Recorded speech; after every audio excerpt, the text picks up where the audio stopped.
Welcome to economics in easy way. Students, आज हम लोग डिस्कस करेंगे टोटल कॉस्ट। ठीक है, तो इस वीडियो में देखेंगे टोटल कॉस्ट क्या होती है। इससे पहले वीडियो में हम लोग फिक्स कॉस्ट और वेरिएबल कॉस्ट पढ़े थे। तो वेरिएबल कॉस्ट क्या होती है? द कॉस्ट विच वेरीज और the cost which changes with the level of production. मतलब जैसे जैसे प्रोडक्शन इंक्रीज या डिक्रीज होता है ऐसे ऐसे वेरिएबल कॉस्ट चेंज होता रहता है। वेरिएबल मतलब जो वेरी होता है, जो चेंज होता रहता है। Fix cost which remains constant, जो सेम होता है, यानी कि प्रोडक्शन चाहे 0 या प्रोडक्शन 1000 हो जाए या प्रोडक्शन लैक्स में भी हो जाए, तो हमारी जो फिक्स कॉस्ट होती है वो सेम होती है।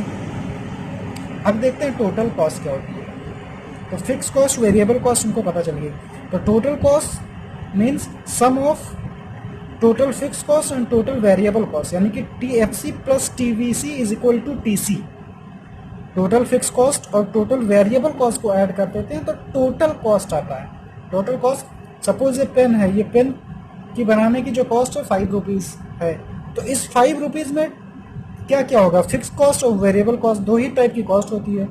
तो 3 रुपीज़ का फिक्स कॉस्ट होगी, 2 रुपीज़ का वेरिएबल कॉस्ट होगी, तब जाके ये टोटल पेन बोला जाएगा कि 5 रुपीज़ इसकी कॉस्ट है। ठीक है, तो ये है अपना टोटल कॉस्ट। अब देखिए टोटल कॉस्ट कैसे डिटरमाइन करते हैं, आता कैसे है। ये हमने आउटपुट ले लिया, आउटपुट 0 1 2 3 4 5। तो देखिए आउटपुट 0 1 2 3 आउटपुट बढ़ रहा है, बट फिक्स कॉस्ट हमेशा क्या होती है, हमारी कांस्टेंट सेम होती है। वेरिएबल कॉस्ट वेरी होती है, यानी कि variable cost increases with the increase of output. जैसे जैसे हमारा प्रोडक्शन, जैसे जैसे हमारा आउटपुट इंक्रीज होता है, हमारी वेरिएबल कॉस्ट भी इंक्रीज होती है। ठीक है, तो ये इंक्रीज हो रही। तो टोटल कॉस्ट कैसे आएगी? Fix cost plus variable cost. तो 10 प्लस 0 करेंगे तो अपनी हो जाएगी 10, 10 प्लस 10 करेंगे तो 20, 10 प्लस 20 करेंगे 30, 38, 46, 52। ठीक है, तो इस तरीके से हमने कैलकुलेट कर लिया टोटल कॉस्ट। कैसे? फिक्स कॉस्ट और वेरिएबल कॉस्ट को ऐड करके। अब आते हैं इसका, देखते हैं डायग्राम कैसे बनता है। ठीक है, क्योंकि इकोनॉमिक्स में अगर आप माइक्रो इकोनॉमिक्स स्पेशली पढ़ रहे हैं तो उसमें डायग्राम का बड़ा रोल रहता है। अगर आप किसी आंसर में डायग्राम के थ्रू उस आंसर को अगर रिप्रेजेंट कर सकते हैं, अगर डायग्रामेटिक प्रेजेंटेशन आप दे सकते हैं, तो that is the best way of presentation. तो वो सबसे अच्छा तरीका है प्रेजेंटेशन का, इसीलिए डायग्राम का बड़ा रोल है इकोनॉमिक्स में। अगर आप कहीं भी आप सेंटेंस फॉर्म नहीं कर पाते या उस चीज़ को अच्छे से डिफाइन नहीं भी कर पा रहे हैं, बट अगर आपने डायग्राम बना दिया है तो इसका मतलब आपको अच्छे मार्क्स मिल जाएंगे।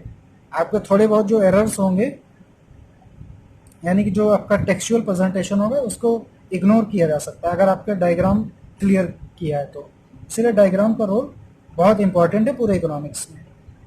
ठीक है, तो टोटल कॉस्ट कर्व बनाते हैं।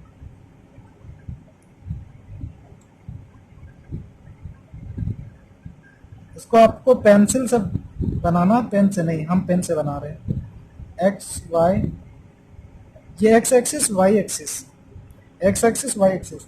एक्स एक्सिस पे हम लोग आउटपुट शो करेंगे, वाई एक्सिस पे टीसी, वाई एक्सिस पे TC, TVC and TFC. TC total cost, total variable cost, total fix cost. तो हमने पिछले वीडियो को याद करिए कि टोटल फिक्स कॉस्ट का डायग्राम कैसे बनाया था।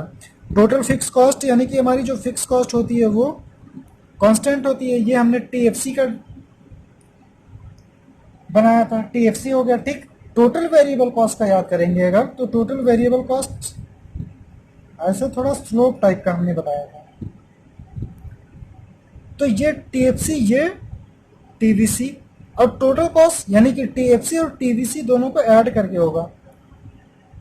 तो हमारी जो टोटल कॉस्ट होगी वो टीएफसी से कम तो होगी नहीं, यानी फिक्स कॉस्ट से नीचे तो आ नहीं सकती। तो इसलिए हमारी फिक्स कॉस्ट जो स्टार्ट होगी वो यहां से स्टार्ट होगी। ठीक, तो दैट इज टोटल कॉस्ट। ठीक है, ये हमारी क्या हो गई? टोटल कॉस्ट हो गई। तो इस तरीके से हम लोग टोटल कॉस्ट अगर यहाँ पे आप देखेंगे कि ये इस पॉइंट पे क्या है, इस पॉइंट पे टीएफसी एंड या फिक्स कॉस्ट और टोटल कॉस्ट दोनों इक्वल हैं। अगर ये पॉइंट हम आपको टेबल में दिखाएं, तो फिक्स कॉस्ट और टोटल कॉस्ट इक्वल है। यही चीज इस डायग्राम में भी पता चल रहा कि इस पॉइंट पे, जिसको हम कोई भी नाम दे दें, इस पे टीसी एंड टीएफसी इक्वल हैं। अब देखते हैं एवरेज कॉस्ट क्या होती है। Average cost is the cost per unit of output. Average cost is the cost per unit, मतलब कि एवरेज कॉस्ट क्या होती है, पर यूनिट ऑफ आउटपुट होती है। सपोज हमने टोटल 10 पेन प्रोड्यूस किए, समझिएगा 10 पेन प्रोड्यूस किए और 10 पेन की जो कॉस्ट आई वो 100 रुपीज़ आई, ठीक। और हमने 10 पेन्स का प्रोडक्शन किया है, तो एक पेन की कॉस्ट कितनी होगी, 100/10, तो एक पेन यानी कि 10 रुपीज़ पर पेन आ गया, 10 रुपीज़ पर पेन आ गया। तो ये पर पेन ही क्या है, एवरेज कॉस्ट है। तो एवरेज कॉस्ट को पर यूनिट ऑफ आउटपुट बोलते हैं, cost per unit of output बोलते हैं, ठीक है। तो average cost is the cost per unit of output, क्योंकि जो कंपनी होती है, जो मैन्युफैक्चरिंग यूनिट होती है, वो बल्क में बहुत सारे प्रोडक्शन करती है। तो एक की कॉस्ट, जैसे ये पेन बनाने वाली कंपनी ने एक ही पेन तो बनाया नहीं होगा, उसने हजारों लाखों में बनाया होगा, तो उसने अपनी एक पेन की कॉस्ट कितनी डिटरमाइन करती है, उसने कैसे डिसाइड किया होगा कि इसकी प्राइस क्या होगी, उसके कॉस्ट को देख के। तो उसने पर यूनिट कॉस्ट देखा होगा कि हमारी पेन जो बनाने की कॉस्ट 8 रुपीज़ आ रही है, इसका मतलब हम 2 रुपीज़ में प्रॉफिट ऐड करके 10 रुपये का पेन बेच देते हैं, ठीक है। तो इस तरीके से एवरेज कॉस्ट डिटरमाइन की जाती है। तो average cost means cost per unit of output. It is also called unit cost of production. Unit cost of production मतलब एक ही चीज बनाने का, एक यूनिट बनाने की कॉस्ट कितनी आई।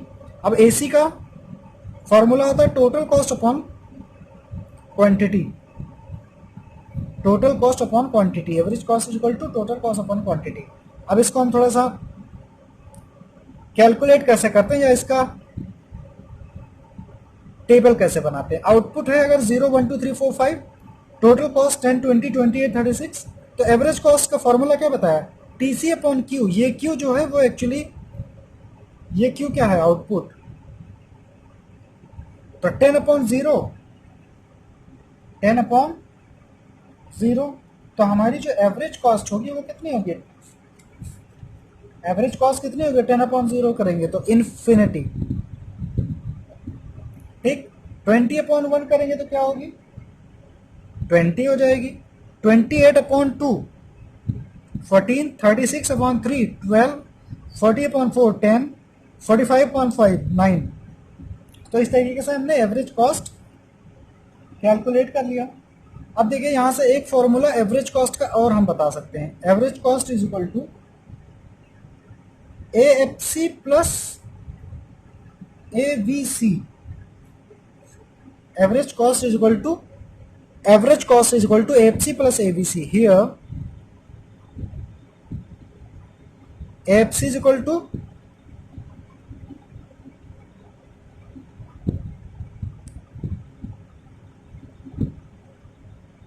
average fixed cost,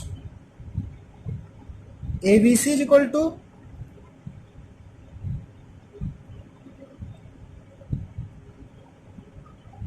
average variable cost, और AC क्या है,